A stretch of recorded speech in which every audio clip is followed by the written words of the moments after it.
matinale Tocsin, 7h30, 9h30, à la volée. Et à la volée, je suis donc très heureuse de recevoir Dieudonné. Bonjour Dieudonné.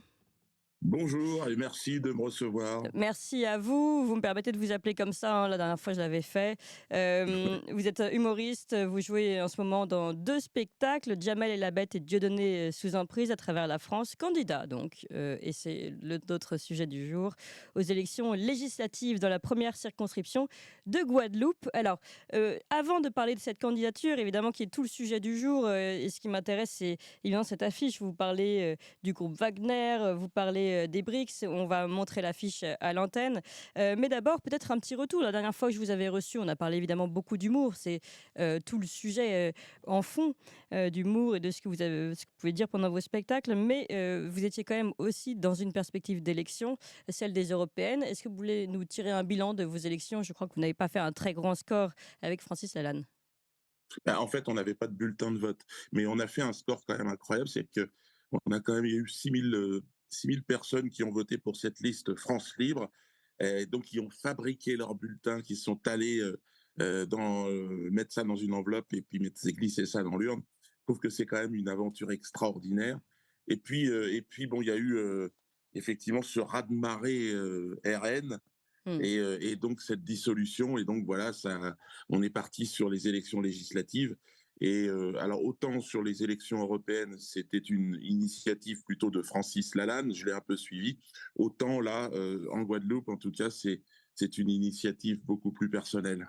Alors, on parle de cette initiative. Je vous propose qu'on remette cette affiche à l'antenne ici et on va l'analyser ensemble finalement. Vous dites beaucoup de choses, beaucoup de messages qui sont écrits, hein. Vous dites Guadeloupe libre. Alors, est-ce Ouais. que c'est un écho au Québec libre du général de Gaulle? Sortons de la domination occidentale. Suppléant groupe Wagner. Alors, il se trouve que vous avez un suppléant qui porte le nom de Wagner, mais là, évidemment, on voit que vous faites référence à la milice militaire des Russes et candidat des BRICS. Alors, il faut que vous nous expliquiez tout ça. Mais d'abord, ma première question, pourquoi la Guadeloupe? Vous n'êtes pas guadeloupéen, que je sache. Non, mais je suis afro-descendant, donc je suis ethniquement, on va dire, complètement intégré à cette population. Je suis un Africain qui a été, qui connaît bien la France, un afro-descendant.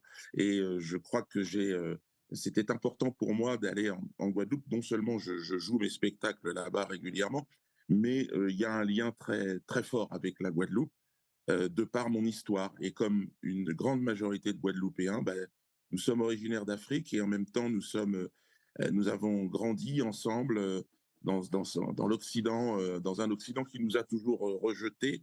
Et plus que jamais, on le sent aujourd'hui, eh bien, il faut et c'est souvent par la Guadeloupe et par les Antilles que les grandes réformes, enfin que les grandes révolutions se mettent en place. On l'a vu avec la lutte contre les obligations vaccinales. Oui, C'est un peuple qui ne se soumet pas. oui. C'est un peuple qui se redresse. Et puis aujourd'hui, il faut lui donner une perspective. Et je crois que les BRICS, le Sud global, se construire en dehors de ce monde unipolaire blanc béquet occidental, eh bien, je pense on peut engager une dynamique de la sorte en Guadeloupe. Alors, je voudrais revenir sur ce peuple qui ne se soumet pas, comme vous le dites. Ce qui est sûr, c'est qu'on l'a vu, en effet, pendant la contestation, d'ailleurs les Antilles en général, contestation de cette obligation vaccinale et puis de tout ce qui allait avec, hein, de tout un système finalement. Et puis, on a des votes de colère, finalement, une forme de lutte contre une forme de jacobinisme ou de parisianisme, vous l'appelez comme vous voulez, cette Ouais. grande centralisation où tout viendrait d'en haut. Et eux résistent. Comment vous expliquez qu'eux résistent plus que les autres? Les métropolitains ont découvert ce que c'était que la condition d'esclave au moment de l'obligation vaccinale. Et il est clair que être considéré comme un bien meuble, c'est quelque chose que l'on connaît bien quand on est afro-descendant et quand on est guadeloupéen. C'est-à-dire qu'il y avait un code noir qui légiférait à l'époque de Colbert sur la réalité physique, enfin de la réalité juridique, pardon, de l'homme noir, qui était un bien meuble qui pouvait se céder, se vendre, s'hériter. Et donc, je pense que les Français sont en train de se rendre compte qu'ils sont aujourd'hui les Français, quand j'entends les Français, les Français blancs, hein, de métropole, commencent à comprendre qu'en fait, ils commencent à être finalement des esclaves. Et ça, c'est quelque chose que l'on a profondément en nous, que ce soit aux Antilles ou en Afrique, c'est d'avoir été dominé par cet Occident tout-puissant pendant 2 siècles. Et je crois qu'aujourd'hui, on vit un véritable tournant avec cette confrontation en Ukraine et aussi en Israël, enfin, territoire palestinien. Oui. Donc, euh, et je crois que c'est vraiment un basculement qui est en train de s'organiser là, qui est en train de se mettre en place. Et je pense que ce Sud global, la Guadeloupe en fait partie. Moi, je regrette que la France qui a un génie extraordinaire, la France qui était respectée, aimée, qui était un repère, qui était un phare dans le monde, soit devenue le laquais des Américains, des Atlantistes. Et je trouve ça, voilà, je pense que c'est peut-être aux Guadeloupéens de développer, d'ouvrir une porte dans la réflexion des Français pour dire, ben, il y a peut-être une autre solution que de suivre les Américains et la guerre mondiale dans laquelle ils essayent de nous entraîner pour défendre leur création monétaire.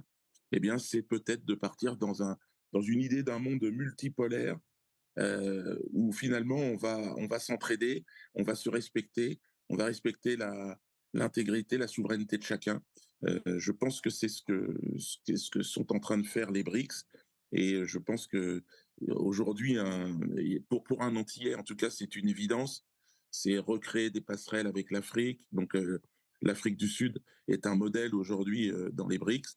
Et puis, il y a le Brésil qui est juste à côté. Je pense que la France n'est plus l'épicentre de la vie économique, culturelle, militaire, sécuritaire pour les Antillais, quoi. Je dirais même que la France nous met en danger parce qu'en fournissant des armes donc à l'Ukraine, Poutine l'a dit, on va fournir des armes aussi à ceux qui se défendent. Et donc, il va y avoir bientôt des armes en Guadeloupe, il va y avoir bientôt des armes et ça a commencé en Kanaki, avec l'arrestation hier par le GIGN des responsables de la révolte kanak, Oui. parfaitement légitime.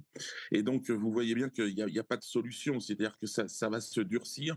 Et je pense que dans les départements d'outre-mer, ça va être très, très dur, difficile. Et je pense qu'il est préférable de commencer à créer des liens avec.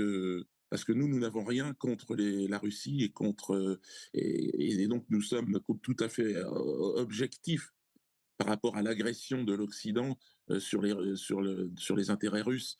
Et Mm. donc je crois qu'aujourd'hui je pense qu'on est une voix qui n'existe pas dans le champ politique français et qu'il est important d'entendre. Et en tout cas, qui sera parfaitement entendu en Guadeloupe, parce que les Guadeloupéens savent bien que l'Occident, contre lequel se bat aujourd'hui Vladimir Poutine, cet Occident ne veut pas de nous. Donc, je ne vous parle pas de la situation en Guadeloupe, mais entre l'état des hôpitaux, la qualité de l'eau, la vie chère, enfin bon, tout est plus cher là-bas. C'est-à-dire que après l'esclavage, c'est un esclavage aujourd'hui du système monétaire. C'est-à-dire qu'on se lève le matin pour aller gagner 1500 balles, 1500 euros, une monnaie que fabrique le maître Béquet, je vais l'appeler comme ça, donc cette puissance occidentale qui fabrique l'argent pour lequel on se lève tous les matins. Nous sommes esclaves de cet argent-là, et donc je pense qu'il est temps qu'on s'émancipe de ces chaînes-là. Puis alors, je me présente avec une chaîne au pied, c'est un bracelet électronique, donc c'est un peu le gage de mon sérieux et de mon honnêteté dans mon engagement. Je ne fais pas partie de ce système, puisque le système m'a mis une chaîne au pied, et donc je dis aux Antillais, aux Martiniquais aussi, hein, Guyanais, Réunionnais, Nec Doubout, c'est-à-dire le temps est venu puisque le monde est en train d'exploser, de choisir notre camp.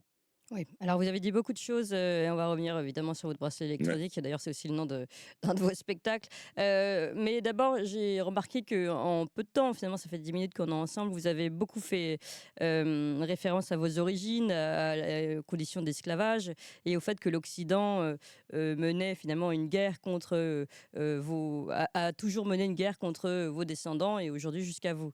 Est-ce que vous ne pensez pas plutôt que l'Occident mène une guerre contre lui-même? je m'explique, je pense pas aujourd'hui, d'ailleurs c'est la thèse d'Emmanuel Todd, hein, sur le nihilisme, que quiconque défend une identité en France, en Guadeloupe ou ailleurs, finalement soit aimé, apprécié par cet Occident, la mentalité occidentale du moment. Oui, c'est-à-dire, moi je pense que le succès du RN vient, c'est un vote ethnique pour moi, un vote communautaire qui s'est construit sur le rejet de l'immigration africaine. On voit bien la différence de traitement entre les réfugiés africains et les réfugiés ukrainiens. On sent bien que c'est parce que ces réfugiés sont blancs qu'ils sont acceptés et que de l'autre côté, ils sont rejetés parce qu'ils sont africains. Donc, je pense que l'Afrique peut. Je ne dis pas que le RN est un mouvement raciste, je dis simplement que c'est un mouvement communautaire, les Français d'abord, d'accord, mais la Guadeloupe aux Guadeloupéens, la Kanaki aux Kanaks, l'Afrique aux Africains, et chacun chez soi et Dieu pour tous. Donc Et je pense qu'ensuite, La Guadeloupe, aux Guadeloupéens, vous voulez dire quand vous dites Guadeloupe libre, vous parlez sérieusement? C'est-à-dire, on récupère une parfaite, autonomie, c'est ça bah, que vous voulez dire? moi, je suis pour un Conseil national de transition. Il est clair que l'autonomie ne peut pas venir comme ça. Il faut créer des liens avec les BRICS, avec le Sud global, avec la France, parce que c'est une histoire douloureuse. Mais vous voyez, je dirais que l'histoire, elle est ce qu'elle est. On ne peut pas la refaire. Mais je pense que la France est un pays extraordinaire, magnifique, euh, qui aujourd'hui euh, suit et entièrement enchaîné aux intérêts économiques, enfin à la monnaie surtout, la monnaie américaine. Vous savez que aujourd'hui on se bat dans le monde Oui, mais ça, c'est le pour cas la de tout le monde, c'est pas suprématie. le cas que des afro-descendants, vous voyez ce que je veux dire? J'ai l'impression que vous Oui, vous mettez dans la situation du pire, alors que beaucoup de Français vivent cette situation, oui, beaucoup de Français tout vivent à ces fait. Mais c'est pour déclassements. ça que là je me présente en Guadeloupe, si vous voulez, auprès de ceux qui ethniquement me ressemblent, c'est-à-dire qui ont la même histoire que moi. C'est-à-dire que nos ancêtres sont communs. On vient d'Afrique, on vient de l'esclavage, on vient de la Et colonisation, donc vous on voulez vient de faire la des domination. rassemblements, qui sont finalement des rassemblements, qui sont, issus d'une définition, liée à vos origines. Vous voyez ce que je veux dire? C'est quand même, problématique. Alors qu'on parle que de d'oublier les origines des uns et des autres, vous faites Oui, oui, justement un retour aux racines là. mais je pense que, si vous voulez, à l'heure où il y a une culture mondiale qui est en train de se mettre, il faut, et je pense que c'était le combat et le succès du RN, c'est-à-dire de dire les Français d'abord. Et donc, alors, les Français d'abord, c'est bien, mais les Guadeloupéens d'abord aussi. Les Kanaks d'abord. Ça fait 2000 ans qu'ils sont chez eux et ça fait 180 ans. Et là, on envoie le GIGN et le RAID pour arrêter, si vous voulez, des résistants, des grands résistants Kanaks. Je parle de Christian Tin, qui est responsable du CCAT, là, qui vient de se faire arrêter par le GIGN et le RAID. Oui, Est-ce que à un moment donné, si vous voulez, moi je pense qu'on pourra vivre tous ensemble à partir du moment où chacun pourra être à chez sa lui, place. Oui. à sa place. Et il est clair que après 400 ans d'esclavage, le peuple guadeloupéen est toujours traité comme des sous-citoyens. C'est-à-dire qu'ils n'ont pas le droit. On envoie des milliards à l'Ukraine et on n'a pas d'eau potable en Guadeloupe. Ça, c'est certain. Il faut être bien conscient que Oui. c'est parce que nous sommes noirs. Mais vous n'avez pas marre de tout ramener à votre couleur de peau, en fait? Moi, il y a un mouvement qui se Mais développe. écoutez, Non, non, mais attendez, laissez-moi on juste finir verra après. après. Non, Oui, laissez-moi finir, je vous donne la parole juste après. Il y a un mouvement qui a soutenu Donald Trump à l'époque quand il était candidat aux États-Unis, qui s'appelle Leave the Plantation. Et c'est justement un mouvement porté par des personnes d'origine africaine. Et parce qu'ils en ont marre aussi de toujours ramener au passé. Est-ce qu'on ne peut pas aussi construire sur l'avenir, se dire, ben voilà, bien sûr. avançons? Oui, mais si vous voulez, finalement, vous participez vous-même de votre propre, comment dire, communautarisme, et on peut rappeler ça ghettoisation, en ramenant Alors, toujours aux origines, ou au alors passé. Au là, je me sombre passé, présente je en ne nie pas ce qui s'est passé, hein, mais ouais, ouais, je me présente en Guadeloupe, dans la première circonscription, donc face à un électorat afro-descendant. oui, on a compris. Oui. Ouais, donc il est normal, si vous voulez, que je revienne sur notre histoire commune. Notre histoire commune, c'est que nous sommes des hommes et des femmes noirs. Alors, je comprends bien que pour vous, je mets une distance Mais c'est la réalité, si vous voulez. Et je pense que quand on dit que la France est blanche et chrétienne, c'est une réalité. Il faut arrêter, il faut à un moment donné regarder les choses en face. On va pouvoir vivre ensemble à partir du moment où chacun pourra être fier de son histoire et on va partager ensemble notre amour pour ce pays qui est la France. Mais moi, c'est pas la France d'aujourd'hui d'Emmanuel Macron, c'est pas la France. Alors aujourd'hui, dire que moi je suis communautaire et que le succès du RN c'est pas un succès communautaire, c'est quand même un peu évidemment que le RN, l'histoire même de ce parti s'est construite sur le rejet de Enfin, l'immigration africaine. vous avez désormais beaucoup de harkis qui votent RN. Vous avez beaucoup de. Finalement, aujourd'hui, vous avez beaucoup de minorités, comme on dit, qui finissent par voter RN parce que Moi, elles sentent ce qui se oui, passe. Et est-ce que non, vous mais racontez parce qu'on d'ailleurs est, le on grand est d'accord. déclassement général? Mais moi, ce que j'aime, c'est dans le RN, c'est l'honnêteté du débat. Vous savez, Hmm. Jean-Marie Le Pen, c'est le seul personnage politique à avoir dénoncé le système Becquet, c'est-à-dire les descendants d'esclavagistes blancs, qui se reproduisent vraiment, et ils le disent eux-mêmes, en race pure, en race blanche là-bas, et qui détiennent encore une bonne partie du foncier là-bas. Donc, vous voyez, le débat, c'est pour ça que, évidemment, moi, je ne suis pas, et vous allez voir, puisque mon colistier est blanc.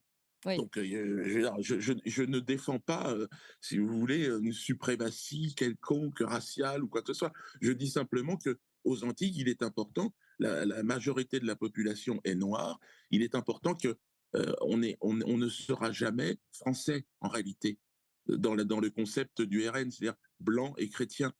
C'est-à-dire que nous sommes chrétiens pour une bonne partie d'entre nous, mais nous avons une autre histoire et cette histoire, il faut que vous l'entendiez. Et c'est pas parce que j'en parle que je vous exclus de ce débat, mais c'est simplement, voilà, nos ancêtres n'étaient Mais pas c'est parce que gaulois. vous en parlez que euh, vous excluez de cette, de cette France qui accueille normalement tout le monde, qui que ce soit et d'où viennent ses origines. Vous voyez, c'est ça qui est intéressant dans ce que vous dites finalement. Mais moi, je oui, ne alors dis pas que c'est bien je ou sais c'est pas mal. si je, Mais je mais sais en tout pas cas, vous si, vous distinguez. oui, oui, je me distingue. En tout cas, je me distingue de manière bienveillante. Moi, je trouve qu'il est normal que en France, il y ait des Français qui se disent, oh là là, on a vraiment la sensation d'être envahis. Hmm. Donc moi, j'ai envie de travailler avec eux à une rémigration volontaire de ceux qui veulent partir et qui sont là simplement pour des mauvaises raisons, pour des questions économiques, qui n'ont pas envie de s'intégrer. Eh bien, je peux comprendre aussi ça. Et je pense qu'il y a beaucoup d'Antillais qui veulent retourner aux Antilles. Et puis, il y a beaucoup d'Africains qui veulent retourner en Afrique. Eh bien, c'est aussi grâce à des discours comme le mien, si vous voulez, et à une dynamique comme celle des BRICS, qu'on peut réimaginer un monde non plus unipolaire tourné autour de l'Occident blanc, mais un monde multipolaire où chacun pourra choisir. Hmm. Non, mais ce qui est Et pour... intéressant, oui, allez-y. Pardon. Ouais, bon alors, ce qui est intéressant dans ce que vous dites, Dieudonné, finalement, c'est et ce qu'on entend, hein, à travers vos propos, c'est vraiment un retour à l'identité, un retour aux racines, que vous ne daignez pas et ce qui est sûr, c'est que c'est le cas des BRICS. Je veux dire, quand on voit Vladimir Poutine, Oui, qui, en revient d'ailleurs, sur l'orthodoxie, qu'il soit sincère ou pas, peu importe. En tout cas, c'est le cas, c'est ce qu'il dit dans ses discours, qui revient sur, les fondamentaux, et les origines de son pays, qu'elles soient, d'ailleurs, communistes ou enfin, soviétiques ou même tsariste, oui, on voit bien qu'il renoue avec entre guillemets la grande histoire de son pays. Et finalement, vous faites la même chose. Et c'est peut-être ce que font oui, en effet tous les pays des BRICS et ce que ne font pas. Je reviens sur Emmanuel Todd et ce nihilisme qu'il dénonce dans son dernier livre. Finalement, ce que ne font pas les Américains. Finalement, c'est votre combat aujourd'hui, c'est le retour des identités. tout à fait. En fait, c'est le retour des identités pour pouvoir enfin se parler, pour pouvoir enfin partager et pour pouvoir enfin s'aimer. C'est-à-dire pour pouvoir enfin se dire, ah ben putain, je vais aux Antilles, je vais voir une culture différente. Je vais en Bretagne, c'est une culture différente. En Corse, c'est une culture différente. Et je pense que c'est ça la dimension multipolaire du monde. C'est-à-dire que c'est plus Hollywood, le cinéma américain, la culture américaine, les informations américaines. Non, c'est chacun ses informations, chacun son histoire. Je ne peux pas partager complètement, moi, l'histoire de nos ancêtres les Gaulois. C'est pas possible. Et je pense qu'on est nombreux. Et en Guadeloupe, et on est énormément, en fait. Et Mm. il y a un besoin aujourd'hui de revenir en Afrique. Il y a le lien avec la jeunesse. Ils ont envie de comprendre leur histoire. Et on va dire que la domination béquée, blanche, occidentale, elle est de nature à créer un trouble. Et là, on le voit en Nouvelle-Calédonie. Et ça va arriver. Ça arrive aux Antilles. Il y a des couvre-feux. Darmanin est venu encore jeter de l'huile sur le feu. Et il y a un sous-marin nucléaire russe à Cuba, pas loin. La guerre, elle est généralisée, si vous voulez. Et je crois qu'il est important de dire, effectivement, avant qu'on nous envoie des armes en Guadeloupe, c'est que nous, on veut discuter avec ce Sud global, on veut discuter avec les BRICS, et on a une vision du monde qui n'est plus tournée vers la France, mais plutôt vers le Brésil, vers la Russie, vers la Chine aussi, mais une France nouvelle. Si la France prenait le train des BRICS, ce serait extraordinaire. Le premier pays occidental à changer radicalement sa position, et la France retrouverait sa place. Moi, c'est ce que je pense. Je ne sais pas ce que pense le RN. Et voilà, en tout cas, cette idée, elle peut venir des Antilles. Elle Mmh. peut venir voilà, des afro-descendants qui disent aux autres Français, écoutez, la France est en train de tout perdre. Vous avez perdu les matières premières africaines, le Mali, le Burkina, le Niger. Vous êtes en train de perdre tout ce que vous aviez, alors que les Africains vous aiment. Ils parlent la même langue que vous. Qu'est-ce qui s'est passé? Eh bien, c'est le fait de suivre ceux qui créent la monnaie, le dollar, ceux qui créent l'euro et qui ont une armée, c'est l'armée américaine, et qui continuent à penser que le monde tourne autour d'eux. Mmh. Non. Et Alors, nous, notre objectif avec cette liste, c'est de dire, nous, peuple guadeloupéen, peuple afro-descendant, nous, on veut parler avec les BRICS. La Russie n'est pas notre adversaire. Et donc, parce que dans très peu de temps, et ce serait l'intérêt des Russes, ce serait d'inonder d'armes et de tous nos pays. Et alors c'est ce qui va se passer Vous dans vous très dites peu de temps. vous dites: «Nous, on veut parler avec les Brises», comme si la Guadeloupe était, un pays indépendant. Si jamais vous gagnez ces élections, c'est pas encore fait, vous feriez partie du parlement, français, je le rappelle, hein, donc ce sera un nous en tant que député français. Donc mais justement, parlons de ça, parlons de ces élections parce que, comme je dis que c'est pas encore fait, je crois que vous avez même un problème d'invalidité, sur vos bulletins Oui, puisque vous avez, décidé, on l'a vu, on l'a montré, de mettre une affiche, disons, un peu originale, où vous annoncez un suppléant du groupe Wagner. Parce qu'en fait, comment s'appelle votre suppléant? il s'appelle Louis Wagner. Ben, il est à côté de moi d'ailleurs. Tu peux te mettre à côté de moi, Louis, hein. Alors, Il est à donc côté de moi là, parce qu'on était en train de, on est en récemment, train de, bonjour. voilà, on est en train de discuter avec lui justement de la campagne et puis des recours qu'on est en train de faire justement auprès de la commission électorale et puis qui a été saisie et puis le tribunal administratif. Bah, en fait, on a déclaré, on a eu un récépissé avec, en fait, si vous voulez, le nom doit rester le nom, mais le prénom, c'est d'usage. Donc nous, Louis, qui travaille avec moi, on l'appelle soit Prigogine, soit Groupe. Donc voilà, et donc c'est son nom d'usage, et donc ça a été accepté directement quand on a demandé au ministère de l'Intérieur et de l'Outre-mer, puisque c'est là que nous avons déposé notre demande. Eh bien, ça a été complètement validé, et puis validé surtout par un récépissé définitif qui validait la chose. Et puis là, tout d'un coup, Et oui, mais est-ce que ça ne doit pas être conforme à la carte d'identité, par exemple? Parce que je suis pas sûre que monsieur, sur sa carte d'identité, est un prénom groupe. non, mais quand vous avez un CERFA que vous remplissez pour Mmh. votre demande de candidature, il est précisé nom, votre nom de naissance, Mmh. et puis le nom présent sur le bulletin de vote, et puis pareil pour les prénoms. C'est-à-dire que vous avez donc c'est pas forcément celui qu'il y a sur votre carte d'identité. Mais en Oui. tout cas, sur la déclaration, il y a marqué effectivement Louis Wagner. Et puis, donc, sur la déclaration où on demande quel prénom et quel nom vous voulez sur les bulletins, on a mis Wagner et groupe.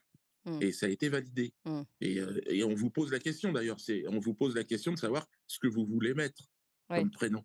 Donc voilà, ça a été fait. Mais quoi qu'il en soit, si vous voulez, il y a la procédure, mais de toute façon, il y aura des bulletins de vote dans les bureaux de vote le 29 pour que les gens puissent voter. Oui, mais alors, justement, c'était toute ma question, Dieudonné, derrière, parce qu'évidemment, là, il y avait de la provocation, il y avait certainement de l'humour, enfin, ça va ensemble, et tel que je vous connais, de toute façon, vous avez du mal à séparer les uns des autres. Mais est-ce que, en plus de la provocation, il y a une véritable volonté d'être élu. C'est une question qu'on pouvait déjà se poser sur les élections européennes, parce qu'on a entendu votre projet, hein, mettre une quenelle au Parlement européen, mais à part ça, il n'y avait pas forcément quelque chose de très développé. Puis le fait d'être obligé d'imprimer soi-même ces bulletins, là vous, presque, j'allais dire, vous vous en donnez le bâton pour vous faire battre en mettant un prénom de suppléant qui ne sera pas le bon. Donc évidemment, on vous attend au tournant avec cette procédure. Est-ce que vous avez vraiment envie ou est-ce que c'est ça aussi, c'est une forme de scénographie, Dieudonné? Alors, qui est sérieux dans ces élections? Je ne sais pas. Et j'ai l'impression que ceux qui fabriquent l'argent s'amusent et nous offrent un spectacle, un divertissement, un nouveau divertissement. Moi, ce que je sais, c'est que je ne sais pas si c'est moi qui vais sur le terrain du rire ou si c'est les politiques qui vont sur le terrain du spectacle. En tout cas, j'ai la sensation qu'on assiste à quelque chose de complètement écrit d'avance, quoi. Un mauvais scénario. Bon, moi, il y aura de mes bulletins, les gens pourront voter. Contrairement aux élections européennes où c'était vraiment effectivement un geste symbolique, là, il y a une possibilité de gagner. Donc j'ai la possibilité de devenir député, vous l'avez précisé, français, pour installer ensuite eh bien, un courant, ouvrir les portes donc d'une France qui se dirige plutôt vers les BRICS que plutôt que vers les États-Unis. Et je pense que ça va être mon projet, puisque je suis le seul à défendre aujourd'hui.